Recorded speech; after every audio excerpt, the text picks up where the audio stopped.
अस्सलाम वालेकुम नाज़रीन, आप देख रहे हैं न्यूज़ टॉक। मैं हूं यशमीन जमाल। नाज़रीन, एक ऐसे वक्त में जहां पर इंतखाबात की तैयारियां मुल्क में इस वक्त हम देख रहे हैं कि अपने अरूज पर हैं। सभी सियासी मुखालफीन एक दूसरे पर हम देख रहे हैं कि जो सियासी और लफ्जी गोलाबारी है उसका सिलसिला भी जारी है। एक दूसरे के चेहरों पर से नकाब खींचने की एक कोशिश भी हम देख रहे हैं कि मुख्तलिफ सियासी जमातों की तरफ से की जा रही है, और मकसद ये है कि जो मुखालिफ है उसका असली चेहरा अवाम के सामने लेकर आना है और अवाम को दिखाना है। वहीं पर हम ये भी देख रहे हैं कि कहीं बहुत दूर से इंतखाबात को मुलतवी होने की, इंतखाबात के इल्तवा की सदा भी बुलंद की जा रही है। ऐसे सारे माहौल के अंदर ऐसा लग रहा है कि इंतखाबात होंगे कि नहीं होंगे, इस मामले को लेकर फिर से एक अबहाम क्रिएट करने की कोशिश की जा रही है। इस सारे मामले के अंदर सुप्रीम कोर्ट के जो कुछ वाज़े इंस्ट्रक्शंस हैं उनको तो इग्नोर किया ही जा रहा है, लेकिन साथ ही साथ अवाम के अंदर भी जो एक बेचैनी है उसकी कैफियत ज़ाहिर जन्म ले रही है कि क्या इलेक्शंस 8 फरवरी को होंगे कि नहीं होंगे। इस तरह की सारी सूरत हाल के अंदर बतौर एक सहाफ़ी मैं ये समझती हूँ कि सहाफ़ियों की बहुत ज़्यादा जिम्मेदारी है सारी सूरत हाल के अंदर। एक आम शहरी से कहीं ज़्यादा जो है वो हम लोगों की जिम्मेदारी होती है। वो जो कहते हैं ना कि with great power comes with great responsibility, वो इसीलिए कहा जाता है क्योंकि अगर मैं अपनी बात करूँ या किसी भी और सहाफ़ी की बात करूँ तो हमारे पास ये इख्तियार और ये कुव्वत तो ज़रूर है कि हम किसी की राय बनाने में, उस राय को बदलने में अपना कोई किरदार अदा कर सकते हैं। तो फिर इसको हमें जिम्मेदारी के साथ इस्तेमाल करने की ज़रूरत है। इस सारे माहौल के अंदर आज एक बहुत सीनियर सहाफ़ी, बहुत काबिल एहतराम हमारे लिए सुहेल वड़ाइद साहब ने अपना एक कॉलम लिखा जिसका टाइटल था कि खिलाड़ी का क्या करना है, और उसके अंदर उन्होंने ना सिर्फ ये खबर दे डाली कि वो समझते हैं अफवाहों की बुनियाद के ऊपर कि इलेक्शन जो है वो मुलतवी होगा, बल्कि साथ ही साथ ये भी कहा कि इलेक्शन में इल्तवा के लिए अदालतों को मैनेज करने की कोशिश भी की जा रही है, जो कि मैं समझती हूँ कि अदालतों के ऊपर एक भोंडा इल्ज़ाम है। हमें इस तरह की कोई भी बात करते वक्त ये बात याद रखनी चाहिए और जहन में रखनी चाहिए कि ये वही अदालतें हैं जिन्होंने स्पेशल ऑर्डर्स देकर इलेक्शन कमीशन को इंस्ट्रक्शंस देकर कि सदर मुमलिकत से मुशावरत की जाए और फौरी तौर पर इलेक्शन की तारीख का ऐलान किया जाए। ये इल्ज़ाम हम ऐसी अदालतों के ऊपर लगा रहे हैं और जो माहौल है उसको ख़राब करने की कोशिश कर रहे हैं। अच्छा, ये तो कुछ बात हो गई सहाफ़ती जिम्मेदारी की। अब थोड़ी सी बात कर लेते हैं जो सियासतदान हैं उनकी भी, और क्या उनकी कोई जिम्मेदारी है इस तरह की सूरत हाल के अंदर के नहीं, क्योंकि जैसे ही कहीं ये जिक्र छिड़ा कि इलेक्शन जो है वो मुलतवी हो सकते हैं, हमने देखा कि सियासतदान जो है बजाय इसके कि मिलकर साथ बैठते और इस तरह के रूमर्स का कला कमा करते, सियासी जमातों ने इस सारे मामले के अंदर अपना हिस्सा डालना शुरू कर दिया। पाकिस्तान पीपल्स पार्टी के कुछ रहनुमाओं ने प्रेस कॉन्फ्रेंस की जिसके अंदर उन्होंने नवाज शरीफ साहब के ऊपर ना सिर्फ जो इलेक्शंस हैं उनके चोरी करने का इल्ज़ाम आयद किया, बल्कि ये भी बहुत वाज़ेह अल्फाज में कहा कि अगर इलेक्शंस को किसी भी साजिश के तहत इल्तवा करने की या मुलतवी करने की साजिश की जाती है, कोशिश की जाती है, तो फिर ये मामला जो है ये गलियों कूचों में जाएगा। वोट को इज्जत दो, तो वोट को अगर इज्जत मिली जो पीपल्स पार्टी की जदोजहद और ख्वाहिश है, तो फिर मियां साहब आप प्राइम मिनिस्टर नहीं बन सकते। हाँ, ठीक कह रहे हैं आप कि अब वोट को नहीं सिर्फ मुझे इज्जत दो, मगर अगर मेरे वोट पे डाका डला और इस शर्त की बुनियाद पर चला तो पाकिस्तान में एक बहुत बड़ी मुजाहिमती तहरीक जन्म लेगी। वो लोग अब कह रहे हैं कि वोट को नहीं सिर्फ मुझे ही इज्जत दो, कि मैं जब कहूं तब इलेक्शन हो। तो ये लाडलों की फरमाइश पे अगर इलेक्शन को पीछे किया गया तो मेरे ख्याल में पाकिस्तानी अवाम को फिर एक सख्त एहतजाजी तहरीक या मुजाहिमत की तरफ जाना होगा। जी, नून लीग दूसरी जानिब ना सिर्फ इन इल्ज़ामात की बहुत सख्ती से तरदीद कर रही है, बल्कि साथ ही साथ ये भी कह रही है कि नून लीग भी यही समझती है कि मुल्क की बका इस बात के अंदर है कि मुल्क के अंदर फ्री और फेयर इलेक्शन होने चाहिए। बल्कि वो ये भी कह रहे हैं कि जो दीगर सियासी जमातें हैं वो इंतखाबात को मुलतवी करने की किसी किस्म की साजिश में इन्वॉल्व हैं। शायद वक्त पे होने वाले इंतखाबात, मुनसिफाना इंतखाबात जो है वही इस गर्दाब से पाकिस्तान को निकालने की पोजीशन में है। और अगर ये इलेक्शन डिले किए गए, जो कि कुछ कुव्वतों का, कुछ जमातों का, कुछ सोच के हामिल उन लोगों का जो मुतनाज़ा बनाने की ख्वाहिश रखते हैं इन इंतखाबात को, वो एक कैंपेन चला रहे हैं ताकि ये पाकिस्तान में होने वाले इंतखाबात किसी तौर पर भी मुलतवी हो सके। जी नाज़रीन, जहां एक तरफ नून लीग अपने पर लगने वाले इंतखाबात को मुलतवी करने की कोशिश का जो इल्ज़ाम है उसमें हम देख रहे हैं कि उसे दामन छुड़ाने की कोशिश करती हुई नजर आ रही है, वहीं पर नून लीग साथ ही साथ अपना जो एक मुर्दा बयानिया है एहतसाब का लग रहा है कि उसमें भी दोबारा से जान डालने की कोशिश कर रही है। 2017 के किरदार थे उनको कटहरे में खड़ा किया जाना चाहिए था ताकि पाकिस्तानी कौम को पता चलता कि हमारे असल मुल्ज़िम कौन है। जी नाज़रीन, इन्हीं सभी इश्यूज़ पे बात करेंगे। हमारे असल मुल्ज़िम कौन है, इलेक्शंस कौन मुलतवी कराना चाह रहा है, वोट पर डाका डाला जा रहा है, ये कहा है धामरा साहब ने। तो धामरा साहब से खुद ही पूछ लेंगे कि उनके वोट पर कौन डाका डाल रहा है। हमारे साथ मौजूद है पाकिस्तान पीपल्स पार्टी से सेक्रेटरी इन्फॉर्मेशन है पीपल्स पार्टी के सिंध के आजिज़ धामरा साहब ने हमें ज्वाइन किया। बहुत शुक्रिया सर आपका, आपके वक्त के लिए।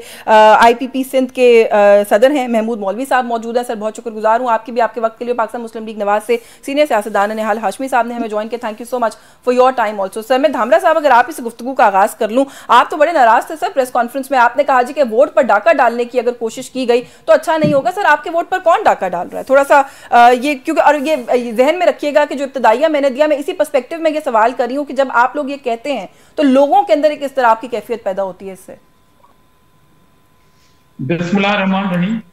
देखिए, बिल्कुल आज मैंने कराची के अंदर एक प्रेस कॉन्फ्रेंस की है और मुसलसल आपको अगर इलेक्शन का शेड्यूल मांगते हुए कोई पार्टी नजर आती है, वो पीपल्स पार्टी नजर आती है। कंटिन्यूटी से हम ये बात कहते आ रहे थे कि जब असेंबली खत्म हुई तो कम से कम एक शेड्यूल का ऐलान किया जाना चाहिए था कि जी यहाँ तक हमारी डिलिमिटेशन है, उसके बाद हम डेट देंगे। मगर वो डेट जो है, जो concern election commission of Pakistan है, उसने नहीं दी। बहरहाल अदालत बीच में आई और ये महीना मिल गया है हमें कि हम 8 फरवरी को इलेक्शन होंगे और बाकी शेड्यूल नहीं आया। पहली बात तो हमें इत्मीनान है और हमें अपने इदारों पर पूरा यकीन है कि इंशाल्लाह, मैं अगेन कह रहा हूं इंशाल्लाह कि ये इलेक्शन 8 फरवरी को होंगे। मगर एक दूसरी भी प्रोपेगेंडा चल रही है कि शायद ये इलेक्शन मुलतवी कराए जाए। तो एक ऐसी पार्टी थी जब हम शुरू में इलेक्शन कमीशन पे एक बात करें ना, या तो इदारे पर एतमाद नहीं है कि इदारा किसी प्रेशर में आ जाएगा, या फिर इदारे पे एतमाद है कि इदारा इतना फेयर है और इतना फ्री है कि वो किसी के दबाव में नहीं आएगा। एक ही बात हो सकती है, या आपको खदशा है कि इलेक्शन डिले होगा या आपको यकीन है कि इलेक्शन हो जाएगा। ये बतौर पॉलिटिकल पार्टी हमारी ये विश थी, हमारी ये ख्वाहिश थी कि जो काम जिसका है उसको सजे। Election commission of Pakistan supreme court of Pakistan के बीच में आने से पहले अगर ये डेट फरवरी दे दी ना, फरवरी दे सकती थी। तो जो काम जिसका था उसने नहीं किया और सुप्रीम कोर्ट ऑफ पाकिस्तान को बीच में आना पड़ा। मगर मैं अगेन जो दूसरी बात कहने जा रहा हूं कि अगर ये थ्योरी भी चल रही है कि जी इलेक्शन मुलतवी होंगे तो जो नहीं होने चाहिए, और मुझे पूरा पुख्ता यकीन है कि नहीं होंगे। मगर बावजूद इस बात के कि आपको ये याद होगा जब चेयरमैन बिलावल भुट्टो जरदारी साहब पीपल्स पार्टी की सेकंड लीडरशिप भी, हम आज के टॉक शो में आके जब इलेक्शन मांगते थे, इलेक्शन कमीशन थे, तो एक पार्टी जो है वो आके डेट देती थी कि नहीं जनाब फरवरी से पहले तो इलेक्शन होंगे नहीं। अब वो पॉलिटिकल पार्टी है, इलेक्शन कमीशन का ज़ैली कोई इदारा नहीं था, कोई विंग नहीं थी, मगर वो हमें डेट देती थी कि जी फरवरी से पहले इलेक्शन नहीं हो सकते। तो इसलिए हमें ये खदशात के साथ साथ ये मुतालबा करना पड़ता था। मैं जरा महमूद मौलवी साहब से पूछ लूं कि उन्हें और उनकी जमात को भी कोई खदशात हैं कि नहीं है, लेकिन आपकी जो बात है मैं इसके ऊपर दोबारा जरूर आके प्रोब करूंगी कि एक ऐसे इलेक्शन कमीशन पे जिनसे पहले एक जमात ने तारीख दे दी इलेक्शन की, और आप लोगों को ये बात जाहिर है नागवार गुजर रही है कि कैसे एक जमात को पता है, उस पर आपके जो जरदारी साहब है वो कहते हैं हमें एतमाद भी है। ये बात फिर समझ नहीं आती, लेकिन मैं आऊंगी इस जानिब। महमूद मौलवी साहब, सर आप लोगों की इस वक्त नहीं सर, आप ये नहीं कह रहा हूं कि हमें एतमाद है, जो डेट है उस पे इलेक्शन कमीशन इलेक्शन कराएगी फेयर एंड फ्री। मैं भी सुप्रीम कोर्ट के कहने पर एक इदारे ने इलेक्शन करवाया, एक और सियासी जमात को पता था इलेक्शन कब होगा, साथ साथ इल्जामात भी लगा रहे हैं सर। नहीं, वो तो कॉमन बात है कि जो हमारी डिमांड थी कि जिस इदारे को डेट देनी थी वो नहीं दी, मगर अब जब डेट आ गई है तो मेरे ख्याल में, मैं तो इंशाल्लाह के साथ कह रहा हूं, यकीन के साथ कह रहा हूं कि अब ये इलेक्शन डिले नहीं होना चाहिए। मुझे महमूद मौलवी साहब को गुफ्तगू में शामिल कर लूं। सर आप लोग किस तरीके से देख रहे हैं ये जो एक दो बातें, एक तो ये जो इल्जाम लग रहा है कि फ्री फेयर इलेक्शन और इलेक्शन क्या मुलतवी होगा, क्यों, कौन इसके पीछे फैक्टर्स हो सकते हैं, और नून लीग की तरफ सिस्टम झुका हुआ है, ये एक इल्जाम है जो कहीं ना कहीं से सर उठा रहा है। आप लोगों की इसके ऊपर क्या राय है? आपको भी लगता है कि ये जो बात की जा रही है इलेक्शन के इल्तवा की है, इसका कोई बैकग्राउंड आपको समझ में आ रहा है? बिस्मिल्लाहिर्रहमानिर्रहीम। देखिए, इसमें एक चीज हमें सबको ये सोचना पड़ेगा कि ये जो डेट्स आगे पीछे की बातें हो रही क्यों हो रही हैं। उसकी वजह ये है कि मैं आपको बता दूं, हल्का बंदियां जो है जब खत्म हो जाती हैं उसके ऊपर एतज़ारात जो है फाइल होते हैं, उसके बाद जब क्लियरेंस होता है उसके बाद जो है शेड्यूल दिया जाता है। 30 नवंबर के बाद के बस में नहीं है, ये एक प्रोसीजर है। ये चाहे कोई भी चाहे ना, ये नहीं हो सकता कि जी कोई एतज़ारात नहीं हो, जैसे आए वैसे के वैसे हल्का बंदी अनाउंस किया जाए। इसके ऊपर बाकायदा आर्ग्यूमेंट होता है, उसके बाद होता है, उसके बाद एक शेड्यूल दिया जाता है। तो अब सबको ये प्रोसीजर मालूम है, सारी पॉलिटिकल पार्टीज को मालूम है। मगर अगर हम पॉलिटिकल माइलेज लेने के लिए कहें कि जी ये इस डेट में होने चाहिए, डेट आगे नहीं हो सकता, फरवरी क्यों हुआ, देखें ये चीजें हम पॉलिटिकल माइलेज इस पे ना लें, जो रियलिटी है उसको फेस करें। हमने 6 माह पहले ये हल्का बंदियों का इशू क्यों नहीं उठाया? उस वक्त तो गवर्नमेंट थी, आखिरी वक्त में क्यों उठाया गया? और 2017 के उसके ऊपर तो इलेक्शंस नहीं हो सकते, ये सबको मालूम है। मगर हम इसके ऊपर जो इधर से उधर बहस कर रहे हैं, देखिए जो रियलिटी है उसके प्रोसीजर्स को कोई भी जो है ना अडॉप्ट करना पड़ेगा, कोई भी अवॉइड नहीं कर सकता। यानी कि मैं ये क्या आईपीपी का ऑफिशियल मौकफ समझूं फिर कि इलेक्शन कमीशन पर मुकम्मल एतमाद है? आप समझते हैं कि 8 फरवरी को इलेक्शन होगा? इलेक्शन देखिए, आईपीपी को इलेक्शन कमीशन पे भी पूरे एतमाद है और ये इंटीरियम गवर्नमेंट पे भी एतमाद है। जैसे जरदारी साहब ने बड़ी मैच्योरिटी दिखाई ये कहते हुए कि जी मुझे इलेक्शन कमीशन और इसके ऊपर पूरी एतमाद है। और ये भी मैं फिर लोगों से कह दूं, हमारे पॉलिटिकल भाई बैठे हैं, कि ये भी हमें एतमाद करना पड़ेगा कि जो रिजल्ट आएंगे उसको हमें एक्सेप्ट करना पड़ेगा, क्योंकि मुल्क इस वक्त इकोनॉमिक क्राइसिस में है। ये अफोर्ड नहीं कर सकता कि इलेक्शन के रिजल्ट आए और उसके बाद जो पॉलिटिकल पार्टीज रोड पे आए। तो अगर खुदा ना आपको ये क्यों खतरा है कि कोई रोड पर आएगा?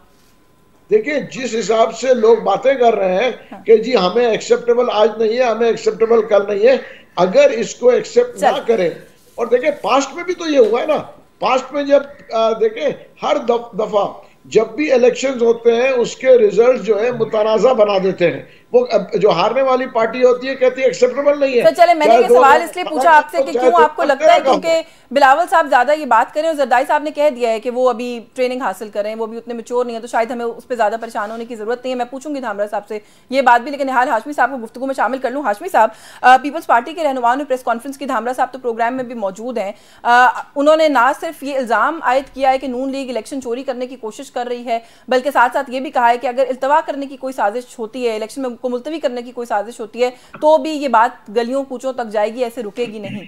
तो सर ये क्यों बार बार सारी उंगलियां आप लोगों की तरफ क्यों उठ रही हैं? बिस्मिल्लाहिर्रहमानिर्रहीम। दरअसल पीपल्स पार्टी खौफ के अलामत से गुजर रही है, हालत खौफ में है, हालत बौखलाहट में है। उसे अब पता चला कि उनका यौम एहतसाब आ रहा है, वो अब खौफजदा हैं और इनका इन हाउस इशू है ये, this is their in house problem. घर की लड़ाई है कि उस पर सारा मसला है। मुख्तलिफ बयानियाँ हैं इनके। हमारा तो बड़ा सिंपल सा बयानिया है, जब से हमारी इत्तेहाद हुई दीगर जमातों के साथ, हम एक्टिव हुए, ये हमारे ख़िलाफ़ बयानात दे रहे हैं। हम इनके ख़िलाफ़ कुछ नहीं कह रहे, हम तो सिर्फ ये कह रहे हैं कि सिंध के वज़ीर तालीम सरदार अहमद साहब ने कहा था 9 से 11 हज़ार घोस्ट स्कूल है सिंध में, उन घोस्ट स्कूल को हमने ख़त्म करना है। तो भाई अगर 15 साल में आपसे 9,000 से 11,000 घोस्ट स्कूल नहीं ख़त्म कर सके तो अगले 5 साल में क्या करेंगे? हमें कोई एतराज़ नहीं है। इनके अपने वजारत ये उनके चेयरमैन ने कहा है कि हमें सिंध में शहबाज स्पीड चाहिए। तो अगर हम सिंध में शहबाज स्पीड ला रहे हैं तो ये क्यों चीख रहे हैं? हम अगर सिंध में नवाज शरीफ की विजन को ला रहे हैं तो क्यों चीख रहे हैं? अगर हम सिंध में दानिश स्कूल ला रहे हैं तो क्यों चीख रहे हैं? अगर सैलाब ज़दागान की अक्सोई करना और उनकी आबाद वो ये कह रहे हैं कि मुल्क का 16 महीने जो कुछ मुल्क का माशी तबाही हुई है मुल्क की, उससे दूर रखें सिंध को, जो उनका बयानिया है वो तो सर यही सामने आ रहा है। सुन तो ले, हम मुल्क तो बात करेंगे ना जब मुल्की। मैं तो सिंध की बात करना चाह रहा हूँ कि कराची की सड़कें, गलियां, पाइपलाइन, वो गटर की हो, सेवरेज की हो, पानी की हो, गैस की हो, दुहाई देती है। 15 साल जो आपने किया, 22,000 अरब रुपए आपको मिले, कराची की गलियां, कराची की सड़कें, कराची की पार्क। कल मैं गया इब्राहिम हैदरी, वहाँ छोटे छोटे बच्चे थे, उनके पैर में चप्पल नहीं था, कोई बदला नहीं 15 साल में। सर आप मेरे साथ वैसे आपको मैं दावत देती हूं, आप पंजाब तशरीफ लाइए, मेरा ताल्लुक पंजाब से, इंटीरियर पंजाब का आपके साथ दौरा करते हैं जो वहां पर भी अगर कोई बच्चों के पैरों में चप्पल, अगर आप मुझे बोलने नहीं देना चाहती हैं तो फिर मैं चुप हो जाता हूँ। आप बोलने मैं चुप हो जाता हूँ, फिर मुझे बुलाना ही बेकार था। नहीं अब मैं नहीं बोलता, आप ही करें बस। सर सवाल करने के लिए आपको बुलाया है, वही बात है, मैं खाली वन साइड। मोहतरमा पहले मेरी दरखास्त, मेरी मजबूरी तो सुन ले। मैं सिंध के गरीब आदमी हमें बुला के कह रहे हैं कि बाबा कब तक इनके रहम करम पे छोड़ोगे, कब तक सिस्टम से, इलीगल सिस्टम से हमारा खून निचोड़ा जाएगा, कब तक करप्शन हमें चूसता रहेगा, कब तक कराची के वसाइल, कराची के जो मुदाफाती बस्ती है, कब तक यहाँ पे इस तरह की बस्तियां बनती रहेंगे, कब तक सिस्टम के नाम पे आकर के हमें लूटा जाएगा, कब तक हमें मेरिट पे धज्जियां बिखेरी जाएगी। हाशमी साहब फिर आप फिर बुरा मना जाएंगे, मैं आपको इंटरप्ट करूंगी। मैं भी आपसे ये सवाल पूछना चाहती हूँ, मैं भी आपसे ये सवाल पूछना चाहती हूँ कि कब तक जाती मफादात के नाम के ऊपर स्याह को सफेद और सफेद को स्याह करके दिखाया जाएगा। 16 महीने जब ये आपके इत्तेहादी थे, उस वक्त क्या सिस्टम सारा खराब नहीं था? उस टाइम पे इतनी बदहाली थी सिस्टम की, वो कहीं पॉज पे लग गई थी, वो दुरुस्त हो गई थी, तब याद क्यों नहीं थी सर आपको? तब तो बिलावल साहब और शहबाज शरीफ साहब हाथ में हाथ डाल के आगे पीछे हमें हर जगह नजर आ रहे होते थे। मैं भी तो यही कह रहा हूँ कि वो कहते थे शहबाज स्पीड चाहिए, और आपसे याद दिलाता चलूं, ये वो वाली सिस्टम की हम बात नहीं कर रहे। यहाँ पे जो बाइख्तियार लोग थे, उन्होंने कराची और सिंध में एक सिस्टम बनाया था। कहीं कोई साहब थे इंचार्ज, डिस्ट्रिक्ट वाइज बांट दिया गया था कि अहकामात कहीं से आएंगे, हर जगह से पैसा मगर जरूर आएंगे, वो पैसा भले लोगों के गर्दन पे पैर रख के लाना हो, उनके वसाइल को छीनना हो, उनके तालीम से महरूम करना हो, उनको खुराक से महरूम करना हो, उनको इलाज से महरूम करना, उनको गली मोहल्ले के सड़कों से महरूम करना, सिस्टम को पैसा चाहिए। चले बिल्कुल ठीक है सर, मुझे एक ब्रेक लेनी है, मुझे एक ब्रेक लेनी है। दो तीन बातें, एक तो आपने कहा कि पीपल्स पार्टी हालत खौफ में है, मैं थोड़ा सा वापस आकर इस पर बात करूंगी। दूसरा आपने कहा कि ये रोज अपना बयानिया बदलते हैं, हमारा तो एक ही बयानिया है। नून लीग का बयानिया क्या है, ये भी मैं जानने की कोशिश करना चाहती हूँ। इस ब्रेक के बाद से बात करते हैं, हमारे साथ जी। वेलकम बैक नाज़रीन। ब्रेक पे जाने से पहले आज झामरा साहब जो सवाल मैंने आपके लिए छोड़ा था निहाल हाशमी साहब ने तो कोई वो है उन्होंने कहा जी यौम एहतसाब करीब आ रहा है और पीपल्स पार्टी जो है वो हालत खौफ में है। तो सर किस चीज़ का खौफ है? आप लोगों ने परफॉर्म किया होता तो उनका कहने का मतलब यही है कि आप लोगों को इतनी ज़्यादा परेशानी ना होती और आप ऐसी बातें ना कर रहे होते। देखिए पहली बात तो मैं इनके बयाने पे बात करना चाहता हूँ। मैं निहाल भाई से बड़े इज्जत और आजिज़ाना अंदाज में पूछना चाहता हूँ कि वो जो दूर दूर से आपका एक बयानिया था, वोट को इज्जत दो, अभी भी वो तंदुरुस्त हालत में है या आईसीयू वार्ड में दाखिल हो गया है, या अब आपका बयान है कि सिर्फ मुझे ही इज्जत दो? नंबर 1। और जहां तक सिंध में खौफ की आप बात कर रहे हैं ना, तो खौफ तो उनको है जो इत्तेहाद बनाए जा रहे हैं, जिनके पीछे नमाज नहीं पढ़ना चाहते थे, उनको मिला रहे हैं कि आए मिलके ऐसी पार्टी से मुकाबला करना चाहते हैं जो बकौल निहाल भाई के वो खौफ में हैं, वो एहसाब के डर में हैं, हम बिल्कुल खत्म हो गए हैं, हमें अवाम लेस पार्टी बन गए हैं। तो भाई इत्तेहाद आप बना रहे हैं कि पीपल्स पार्टी से इंडिविजुअल मुस्लिम लीग नून मुकाबला नहीं कर सकती। आज आपके प्रोग्राम में एक ब्रेकिंग न्यूज दे दें निहाल भाई कि मुस्लिम लीग नून खत्म की हुई, इनके नजरों में खत्म बनी हुई एक पार्टी पीपल्स पार्टी से इंडिविजुअल मुकाबला करेगी सिंध में।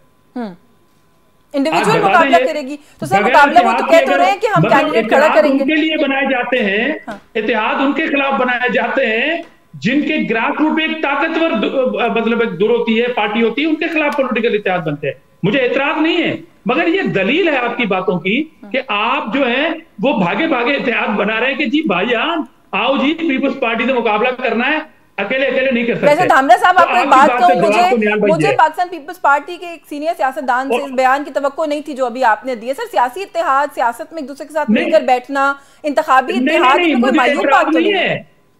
मुझे एतराज बिल्कुल नहीं है। मैं वेलकम कहता हूं सिंध में बनने वाले ऐसे इत्तेहाद को कि सारे हमारे मुखालफीन एक प्लेटफार्म पे इकट्ठे हैं और हमारे लिए ये आसान बात है कि हम इज्तिमाई शिकस्त दे दें एक ही इसमें, वरना एक एक पार्टी को अलग देते ना हम। अब हम इज्तिमाई शिकस्त देने के पोजीशन में आ गए हैं। और भी हमारे मुखालिफ भले बन जाए, मैं वेलकम कहता हूं, खुश आमदीद कहता हूं इस तरह के इत्तेहादियों को, मगर जिसके खिलाफ इत्तेहाद बन रहे हैं वो जो है वो कमजोर है। और जो आप इत्तेहाद बना रहे हैं, आप भले जनूबी पंजाब में पीपल्स पार्टी और आईपीपी के इत्तेहाद की खबरें भी कहीं ना कहीं से सर उठाती हैं। तो सर आप भी इत्तेहाद शायद पंजाब में बना रहे होंगे, तो फिर क्या उसको आपकी कमजोरी तस्वुर किया जाए नून लीग के खिलाफ?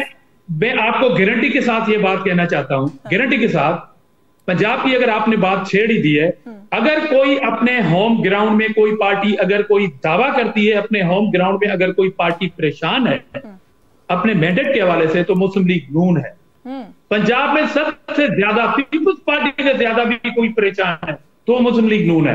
अदरवाइज अगर वो वहां पर इतने मजबूत होते तो अभी तक वो ड्राइंग रूम पीपल्स पार्टी की तरह अवाम में चली जाती है ना। हम तो पूरे मुल्क में इलेक्शन कैंपेन कर रहे हैं। और हमें दूसरी बात जो अभी चल रही थी कि आसिफ साहब ने एतमाद किया है इलेक्शन कमीशन पे, मैंने भी अपनी गुफ्तगू में कहा कि मुझे एतमाद है 8 फरवरी की डेट पे। खुदा ना खास्ता अगर ये डेट कैंसिल होती है किसी लाडले की वजह से, या कोई ये समझता है कि जी फिलहाल हम अवाम में नहीं जा सकते अपने होम ग्राउंड में, अगर खुदा ना खास्ता किसी की फरमाइश पे ये इलेक्शन आगे चल गए तो ये ज्यादती होगी। जहां एतमाद होता है वहां अगर भी नहीं होता, वहां खुदा ना खास्ता भी नहीं होता, वहां फिर एतमाद होता है ना। आप दोनों तरफ खेल रहे हैं, आप दोनों बातें कर रहे हैं। मैं एतमाद के साथ ये बात कहना चाहता हूं, अगेन कहना चाहता हूं कि सुप्रीम कोर्ट और इलेक्शन कमीशन की जानिब से जो डेट दी है, हमें यकीन है कि वो इलेक्शन कौन फरमाइश करेगा? आप कह रहे हैं किसी की फरमाइश पर नून लीग वालों ने तो आज कहा है कि 8 फरवरी को ही इलेक्शन होना चाहिए, मुल्क की बका है इसके अंदर, तो आप कौन फरमाइश करेगा? वही तो कह रहा हूं, वही तो बीबी कह रहा हूं कि हम सवाल करते थे इलेक्शन कमीशन से, डेट उससे मांगते थे, जवाब मुस्लिम लीग नून देती थी,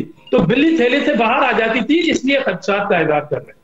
चले, महमूद मौलवी साहब से इंतखाबात की क्योंकि बात हो रही है, क्या स्ट्रैटेजी है आईपीपी की इलेक्शंस को लेकर? थोड़ा सा मैं और भी इश्यूज पे बात करूंगी, लेकिन पंजाब में पीपल्स पार्टी के साथ इत्तेहाद हो सकता है, नून लीग के साथ इत्तेहाद हो सकता है, दोनों तरह के रूमर्स हमें सुनने को मिलते हैं।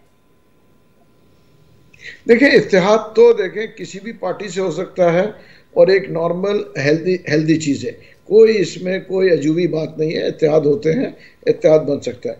इस वक्त जो है हम जो है ओपन है, हमारी अभी किसी से बात नहीं रही। आप देख रहे हैं पंजाब में हम जलसे भी कर रहे हैं, हमारे पास इलेक्टेबल्स भी आ रहे हैं, हमारे पास लोग भी आ रहे हैं, तो ये सब चल ही रहा है। तो ये अब हम सिंध में भी जो है हम उतर रहे हैं, तो हमें किसी किस्म का खौफ नहीं है। और देखें ना, हमारे पास पहले लोग कहते थे ये जलसे नहीं कर सकते, लोग नहीं होंगे। अब आप लोगों ने देख लिया कि जलसे भी हो रहे हैं, लोग भी आ रहे हैं, लीडर्स भी आ रहे हैं, और सोशल मीडिया पर वैसे आईपीपी के जलसे के बारे में बहुत मिक्स्ड रिव्यूज हैं। ये भी एक ओपिनियन दी जा रही है कि शायद वो उतना बड़ा पावर शो नहीं कर सके जो क्लेम था। देखिए, एक चीज मैं आपको बता दूं, अगर सोशल मीडिया से इलेक्शंस होते ना, तो मेरे ख्याल से फिर हम सोशल मीडिया पे इलेक्शन करा लेना, फेसबुक के ऊपर। इस मुल्क में सोशल मीडिया पर भी इलेक्शन हुए हैं 2018 में। हाँ, तो मेरे ख्याल से देखें, पाकिस्तान में फेसबुक और सोशल मीडिया के ऊपर इलेक्शन नहीं होते, फिजिकली होते, और रियलिटी को फेस करना पड़ेगा। देखें, सिर्फ सोशल मीडिया पे बैठ के मीलों दूर जो लोग बातें कर रहे हैं, या जो पाकिस्तान में भी बैठ के अपने ड्राइंग रूमों से निकलते नहीं है, ग्राउंड पे आना पड़ता है। इलेक्शन क्या होता है, लोगों के क्या मसाइल है, लोगों के मसाइल की बात करें, लोगों की इश्यूज की बात करें। हम बात कर रहे हैं सोशल मीडिया की और इन चीज़ों की, तो ये तो मेरे ख्याल से मुनासिब नहीं है। और जो भी पार्टी है वो आए, जैसे मैं कहता हूँ फ्रंट लाइन पे आए और हम जो है मुकाबला करें। जो जीतेंगे वो जो है उसको हम एक्सेप्ट करेंगे, अगर हम हारेंगे तब भी हम एक्सेप्ट करेंगे, जीतेंगे तब भी। मैं लोगों से कहता हूँ उसको जो है फैक्ट्स और क्या बोलते हैं रिजल्ट्स को एक्सेप्ट करें। ये ना हो कि देखें जब हार जाए तो वो जो है धांधली हुई है, जब जीत जाए तो बिल्कुल सही हुआ है। ये मेरे ख्याल से ये कल्चर हमें चेंज करना पड़ेगा पूरे मुल्क में, और हमें रियलिटी के ऊपर आना पड़ता है। ये ठीक बात है। बदकिस्मती है कि ये कल्चर बन चुका है, मैं आपको कह रहा हूँ। नहीं, लेकिन जो बात आप कर रहे हैं ना महमूद मौलवी साहब, आपने जो बात की, धामरा साहब उसको बड़ा इंडोर्स कर रहे हैं और मैं बड़ी खुश हूँ इंडोर्समेंट देख के। लेकिन धामरा साहब से कोई एक कमेंट ले लूँ सर। बिलावल भुट्टो साहब तो कहते हैं कि इलेक्शन होंगे तो ये तो लोग सड़कों पर आएंगे क्योंकि एक वजीर आजम बनेगा, दूसरा सड़कों पर बैठ जाएगा। तो ये तो फिर आप कैसे इंडोर्स कर रहे हैं? आपके तो चेयरमैन सड़कों पर आने की पहले से धमकियां दे रहे हैं। देखें पहली बात मैंने कंटिन्यू ये की है कि 8 फरवरी की जो डेट है, हमें एतमाद है सुप्रीम कोर्ट ऑफ पाकिस्तान पे भी और इलेक्शन कमीशन ऑफ पाकिस्तान, इसमें दो राय नहीं है। मगर जो अगर की बात आप कह रही थी कि कुछ ऐसे लाडले हैं जो कह रहे हैं कि अगर हम नहीं आए तो इलेक्शन को आगे कर दो।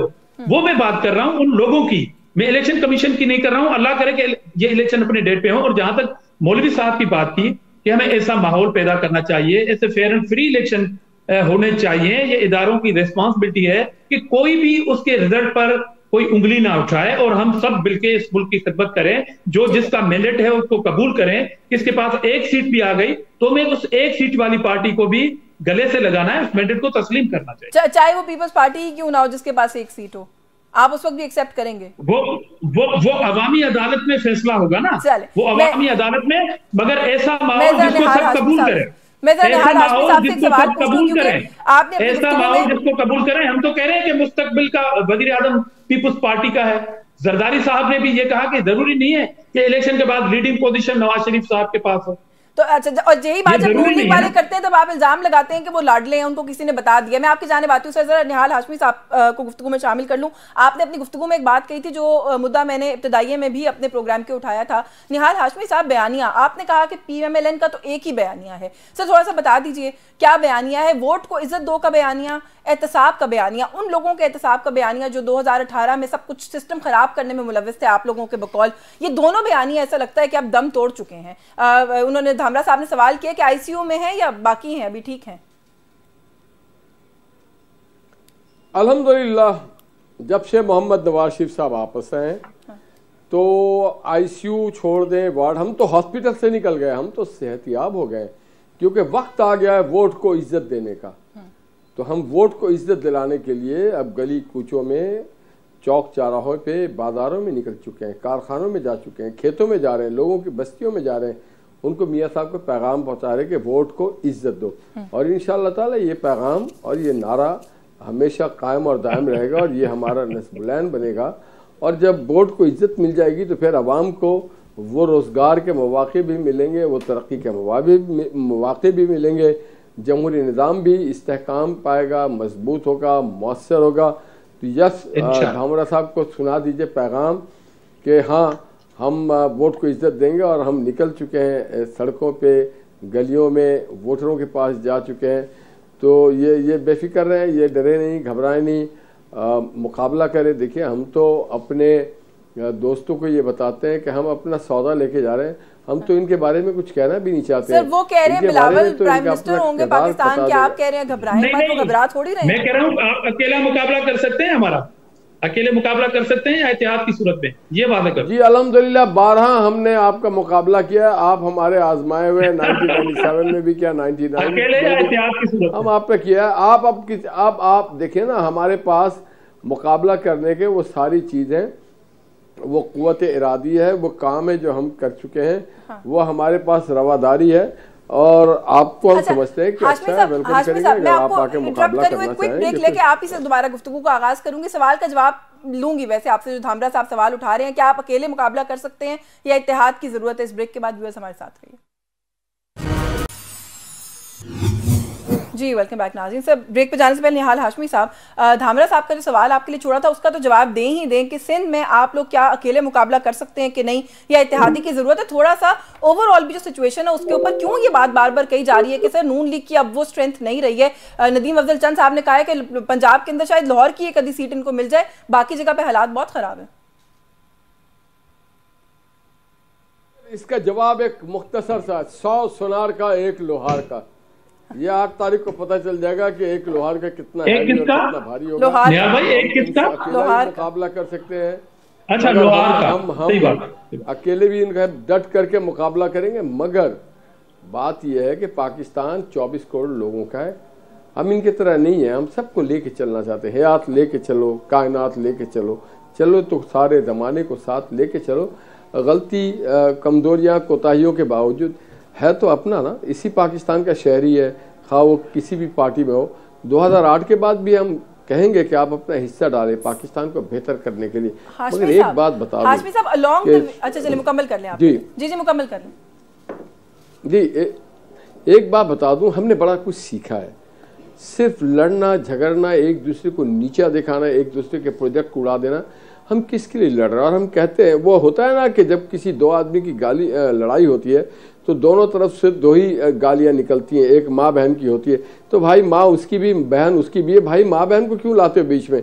इसी तरह से हम समझते हैं कि जनाबे वाला लड़ाई अब वो वाली नहीं होनी चाहिए। अब लड़ाई होनी चाहिए पाकिस्तान के प्रोग्रेस के लिए, प्रॉस्पेरिटी के लिए, पाकिस्तान के इदारों को मजबूत करने के लिए, सियासी निज़ाम को इस्तेहकाम देने के लिए, अदालती इंसाफ के लिए होना चाहिए, नए इमरानी मुआहदे होने चाहिए। हमारे उन बच्चों के लिए बात होनी चाहिए जिनके माओं को अच्छा खुराक नहीं मिलता, उनको दूध नहीं मिला। पाकिस्तान के बच्चे मेल नरिश हैं। हम जो इंडेक्स है WHO का उसमें बहुत नीचे हैं। हम मिल करके लड़ें ठीक है, बिल्कुल दुरुस्त बात करें, लेकिन जो आपने बात की ब्रीफ कमेंट कर दे, मैं धामरा साहब के पास फिर जाऊंगी। आपने कहा कि चलो तो सारे जमाने को साथ लेकर चलो। सर कहाँ गलती हो गई आपसे? जमाना साथ नहीं चल रहा, ऑपोजिट डायरेक्शन में चल रहा है। सारी उंगलियां सिर्फ नून लीग पर उठ रही हैं। पूरा जमाना हमारे साथ चल रहा है। इलेक्शन में इल्तवा माँ सिवाय धुतकारे, माँ सिवाय उन लोगों के जिन्होंने हक और सच को छोड़ दिया, माँ सिवाय उनके जो खुदगर्ज हैं, अपनी जात से बालातर नहीं हो सकते, माँ सिवाय उन कोता जहन और कमजोर बिनाई वाले लोगों के, सारे आज नवाज शरीफ के साथ हैं। सब जो जिस पे फिट आ जाए उसी के ऊपर है। धामरा साहब वो देख लें, वो कह रहे हैं जो साथ नहीं है उनकी, जो उन्होंने कहा है कि उनकी क्वालिटीज हैं, वो तो फिर आप लोग तो साथ नहीं है। आप ही लोग हैं जो कह रहे हैं कि वो सिस्टम के लाडले हैं इस वक्त। वैसे वो भी क्यों है मुझे समझ नहीं आती, लेकिन आप लोग सब हमारे साथ हैं जी। पीपल्स पार्टी भी पाकिस्तान की है, दीगर पार्टियां भी पाकिस्तान के। हम अपने औकात से ज्यादा कभी कभी बोल जाते हैं और सबको ये समझता है कि पाकिस्तान उसी के कंधे पे चल रहा है, हालांकि ऐसा नहीं है। खा वो कोई इदारा हो, कोई शख्सियत हो, कोई ओहदा हो। अच्छा चले मैं जरा धामरा साहब से पूछ लूं। धामरा साहब वो कह रहे हैं अपनी औकात से ज्यादा कभी लोग बोल जाते हैं। अता तारड़ साहब कुछ दिन पहले हमारे प्रोग्राम में थे, उन्होंने कहा जी मैं आपको लिख के दे रहा हूँ, रिकॉर्ड करके रख लीजिए, इलेक्शन होगा, हमारी हुकूमत आएगी। बिलावल साहब हमारे साथ बैठे होंगे, लोगों को दिखाने के लिए अभी तनकीद कर रहे हैं, करने दें। मैं अगेन ये कह रहा हूं कि 8 फरवरी के बाद, इलेक्शन के बाद, पाकिस्तान के अवाम को ये इख्तियार है कि कौन किसको कितनी स्ट्रेंथ मिलती है पार्टी की। अदरवाइज मेरे ख्याल में प्रेसिडेंट जरदारी साहब ने बड़े वाज़े अल्फाज में 4 दिन 5 दिन पहले अपने इंटरव्यू में ये बात कह दी कि 172 की जो फिगर है वो किसी सिंगल पार्टी के लिए एक बहुत बड़ा इम्तिहान है। तो इसलिए हम अपने अपने मंशूर के तहत इलेक्शन करेंगे और असेंबली में आने के बाद पीपुल्स पार्टी एक ऐसी कुव्वत होगी जिससे आपको बात करनी पड़ेगी और इनका मंशूर क्या है भाई मजबूत कैंडिडेट के तौर पर हम बैठे हुए होंगे। तो इसलिए हमें पाकिस्तान उसकी मईशत के लिए एक ऐसा डॉक्यूमेंट तमाम पॉलिटिकल पार्टी को बता दें कि आपका मंशूर क्या है। सिस्टम एंड हेलो जी धामरा साहब, निहाल हाशमी साहब कह रहे हैं धामरा साहब से खाली यही पूछ के बता दें कि इनका मंशूर है क्या। हाँ अच्छा, बड़ी अच्छी बात की।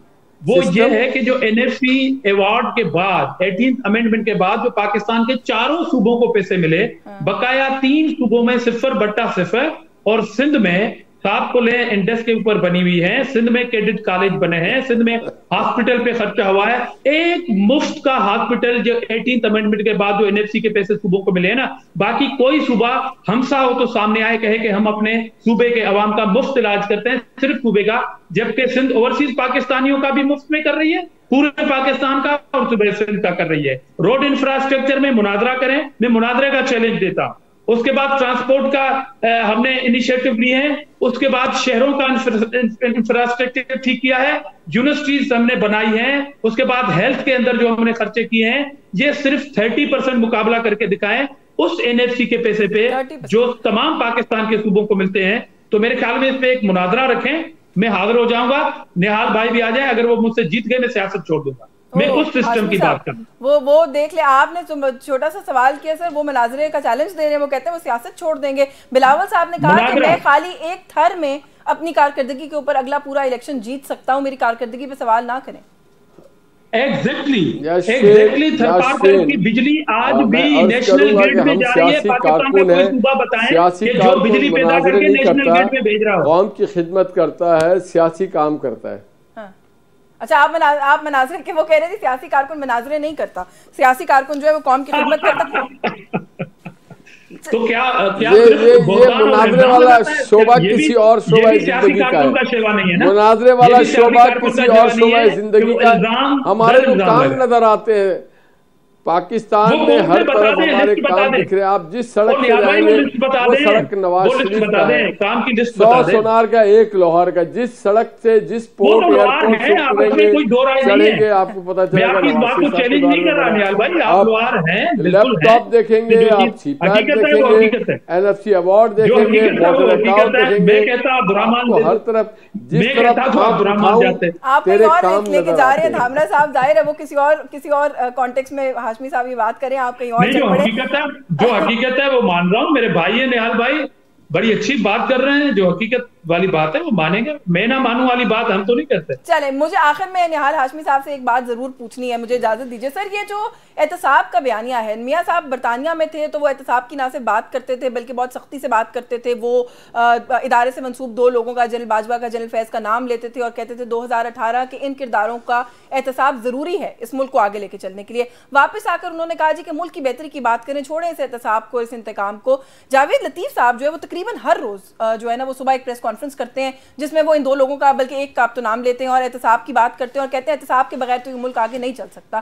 क्या इसके ऊपर क्या है आप लोगों का ऑफिशियल स्टैंड? क्या आप एहतसाब करेंगे, नहीं करेंगे, क्या हो रहा है? जावेद लतीफ साहब क्यों करते हैं सुबह उठ के प्रेस कॉन्फ्रेंस? देखिए, मियां साहब ने तो 2 टोक क्लियर बता दी और क्या ईमानदारी से बताया कि अपनी जाति में इंतकाम और बदले पे यकीन नहीं रखता हूँ। क्या खूबसूरत बात की उन्होंने। मगर जो कारकुन है ना और जो जमहूरी निज़ाम है वो कहता है कि जब तक सड़े गंदे किरदारों को बाहर ना फेंका जाए निज़ाम आगे नहीं बढ़ता। दोनों अपनी जगह पे ठीक बात करते हैं। जावेद लतीफ़ जो हैं जेल जा चुके हैं, नाकर्दा गुनाहों की सज़ा पा चुके हैं। तकलीफ़ें मैंने सियासी कारकुन क्या कीमत अदा करता है कि वो सियासी जद्दोजहद में थे तो उनके भाई को के इंतकाल हो गया और उनको पता तब चला जब वो जलसेगाह में मौजूद थे, तो बड़ी कीमत अदा करता है। और उसकी सोच को हम जबर से, हथौड़े से, बदतमीजी से, तशद्दुद से नहीं बदल सकते। हर की अपनी सोच तो है, हर क्या की होना चाहिए? आचरण आपकी सोच क्या है? एहतसाब होना चाहिए या मियां साहब वाली सोच है कि छोड़ दें? आप काफी ज़हीन है, आप बता दें। मैं तो कहता हूँ हमेशा it's not for me to tell. Sir, आपका बयानिया मैं कैसे बता दूं? नाइंसाफी नहीं होना चाहिए। मेरे तो बयानिया ये है कि नाइंसाफी नहीं होनी चाहिए, मेरिट की धज्जियां नहीं उड़ानी चाहिए, वक्त हो गया वरना मैं इस पे जरूर आपसे मजीद बात करती। आपका बहुत शुक्रिया। आपका बयानिया क्या है? चले, बहुत शुक्रिया निहाल हाशमी साहब आपके वक्त के लिए। आजिज हामरा साहब बहुत शुक्रिया सर आपका, आपके वक्त के लिए। महमूद मौलवी साहब के शुक्रगुजार हैं, प्रोग्राम में उन्होंने वक्त दिया। न्यूज़ टॉक से आज के लिए बस यही कुछ। यशवीन जमाल को इजाजत दीजिए। अल्लाह हाफिज।